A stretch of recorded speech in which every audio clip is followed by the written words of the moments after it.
انہی کے لیے پوری ریاستی مشینری اور ایجنسیز کو استعمال کر کے نہ صرف قبل از وقت انتخابات بدترین دھاندلی کی گئی بلکہ پولنگ ڈے اور اس کے بعد بھی تاریخ کا سب سے بڑا ڈاکہ ڈالا گیا اور ان کو قوم پر مسلط کر دیا گیا۔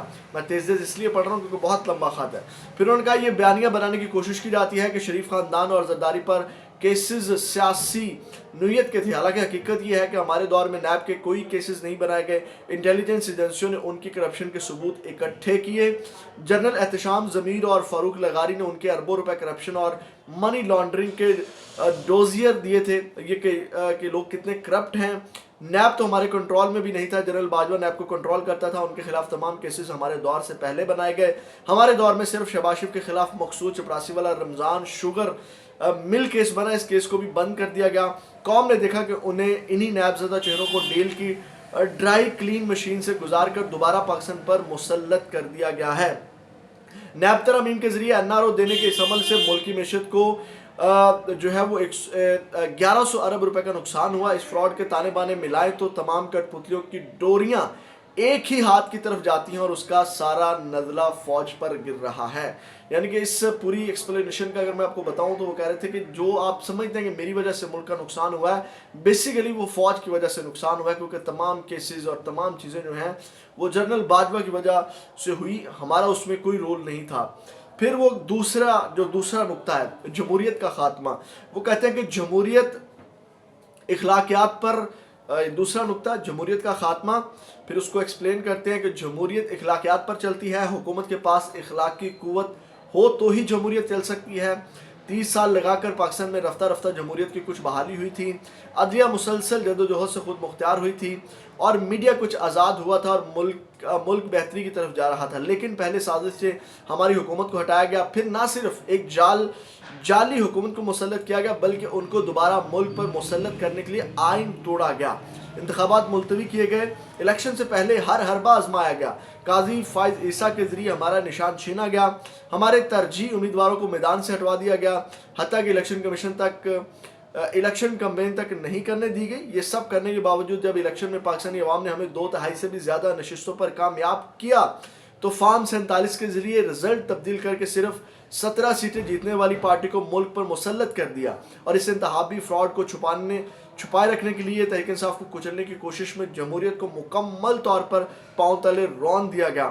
الیکشن آڈٹ کے خود مختار ادارے پتن کی رپورٹ اس سلسلے میں سب کی آنکھیں کھولنے کے لیے کافی ہے کہ کیسے اس ملک میں جمہوریت کا نقصان کر کے دھاندلی کے 64 نئے طریقے اپنائے گئے، میڈیا پر بدترین قدغنیں لگا کر اور انسانی حقوق کو پامال کر کے جمہوریت کے تمام ستونوں کو برباد کر دیا گیا، لوگوں کو ان کے نمائندگان چننے کا حق نہیں دیا گیا، الغرض کے جمہوریت کے تمام بنیادی ستون بشمول خود مختار عدلیہ، حق آزادی رائے، آزاد میڈیا اور انسانی حقوق ختم کر دیے گئے۔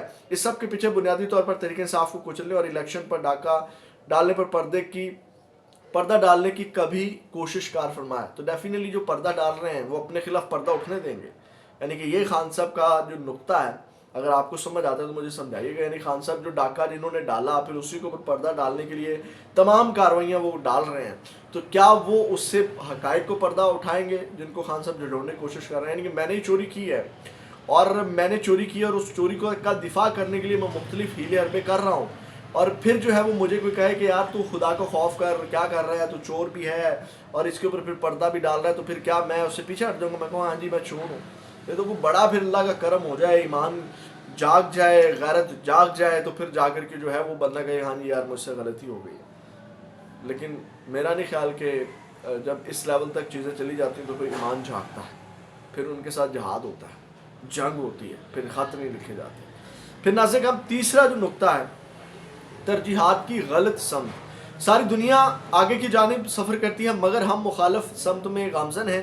پاکستان کو ڈیپ اسٹرکچرل ریفارمز کی ضرورت ہے جس میں اداروں کی مضبوطی، قانون کی حکمرانی، اقتصادی ترقی، آمدن میں اضافہ، اخراجات میں کمی، بڑھتی آبادی کے ساتھ روزگار کے مواقع پیدا کرنا، سماجی تحفظ، امن و امان اور ملک میں نئی سرمایہ کاری لانا شامل ہے۔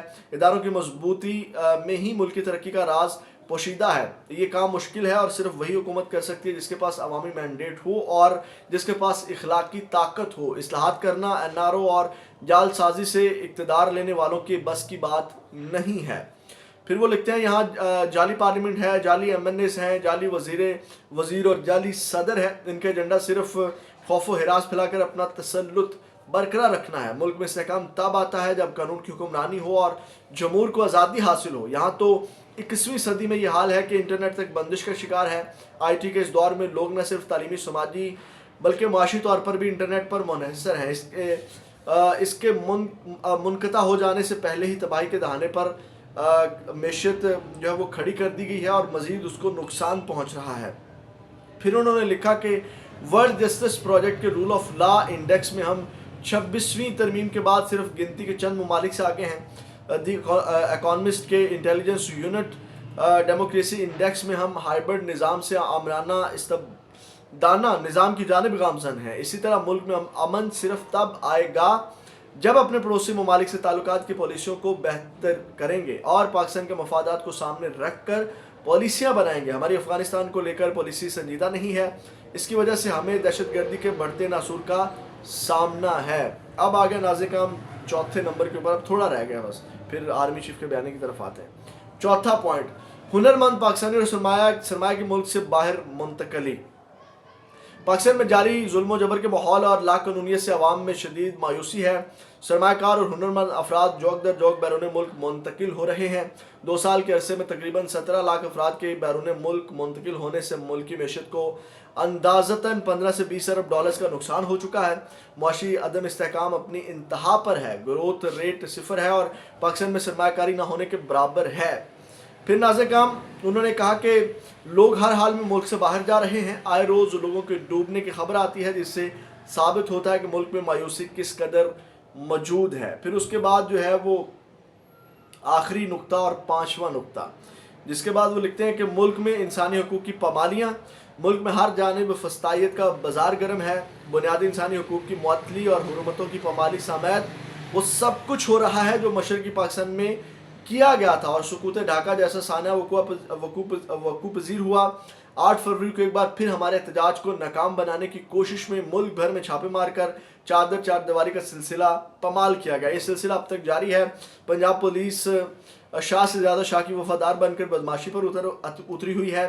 وزیر آباد میں پولیس نے ہمارے ایک کارکن کا جنازہ تک نہیں پڑھنے دیا.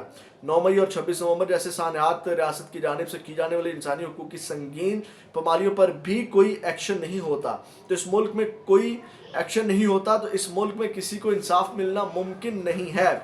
9 مئی اور 26 نومبر کو ہمارے نہتے جمہوریت پسند کارکنان پر ظلم و تشدد کی انتہا کر دی گئی. پرامن شہریوں پر سیدھی گولیاں چلا کر شہید کیا گیا. سیاسی انتقام کی آڑ میں 3 سال میں 1 لاکھ سے زائد اس میں انہوں نے وہی جو ہے وہ تمام چیزوں کا احاطہ کیا جو 26 نومبر 9 مئی اور کارکنان اور پارٹی کے ساتھ جو ظلم و ستم کیا گیا.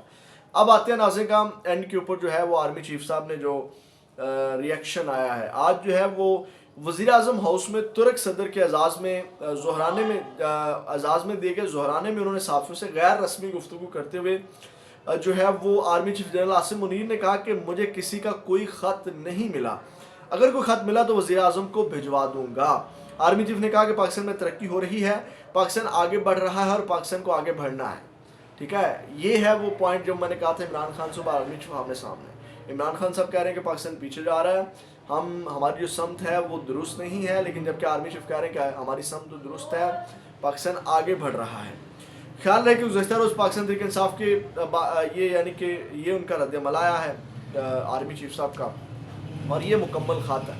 اب میں نے اس کے اوپر مزید میرا خیال تبصرہ کرنے کی ضرورت نہیں ہے. آپ کمنٹ سیکشن میں اگر آپ کے مائنڈ میں کوئی بات آ رہی ہے عمران خان صاحب کے خط کے حوالے سے اور آرمی چیف کے رد عمل کے حوالے سے تو وہ آپ کمنٹ سیکشن میں اس کا اظہار کر سکتے ہیں. پاکستان